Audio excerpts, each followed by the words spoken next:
नमस्कार मित्रांनो, स्वागत आहे तुमचं आताच्या ब्रेकिंग न्यूजमध्ये। मित्रांनो, खाजगी अनुदानित शिक्षण संस्थांमधील शिपायाची पदभरती बंद केल्याने राज्यातील खाजगी संस्थांमधील तब्बल 25,000 जागा कायमच्या रद्द झाल्यात। तर दुसरीकडे 2023-24च्या संच मान्यतेनुसार लिपिक संवर्गातील पद आणि प्रयोगशाळा सहाय्यक अशी शिक्षकेतर कर्मचाऱ्यांची 6,000 जागा भरल्या जाणार आहेत। त्या संबंधात शासन निर्णय झाला असून सरळ सेवेतून या जागा भरण्याचा अधिकार संस्था चालकांना देण्यात आला आहे। शालेय शिक्षण विभागाच्या निर्णयानुसार खाजगी अनुदानित शिक्षण संस्थांमधील शिक्षकेतर कर्मचाऱ्यांच्या भरतीचा मार्ग आता मोकळा झाला आहे। आकृतीबंध निश्चित नसल्याने 6 ते 7 वर्षांपासून शिक्षकेतर कर्मचाऱ्यांची भरती झालीच नव्हती। आता तो आकृतीबंध निश्चित करून 2023-24च्या संच मान्यतेवरून शिक्षकेतर कर्मचाऱ्यांची पदभरती होणार आहे।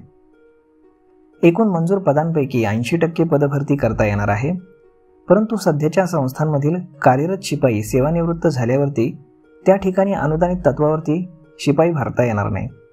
तर दुसरीकडे जो शिपाई पदोन्नतीसाठी पात्र आहे त्याची पदोन्नती झाल्यावरती रिक्त पदावरती नवीन शिपाई भरता येणार नाही, असे निर्बंध शिक्षण विभागाने घातले आहेत। यामध्ये शिक्षण विभागाच्या निर्णयानुसार 2023-24च्या संच मान्यतेनुसार या अनुषंगाने खाजगी अनुदानित शिक्षण संस्थांना लिपिक संवर्गातील रिक्त पद म्हणजेच प्रयोगशाळा सहाय्यकांची पद भरण्याचा मात्र मार्ग मोकळा झाला आहे। ही पद सरळ सेवा पद्धतीने भरली जाणार आहेत। शिक्षकेतर कर्मचारी भरतीचा संपूर्ण अधिकार सध्या तरी संस्था चालकांनाच देण्यात आलेला आहे।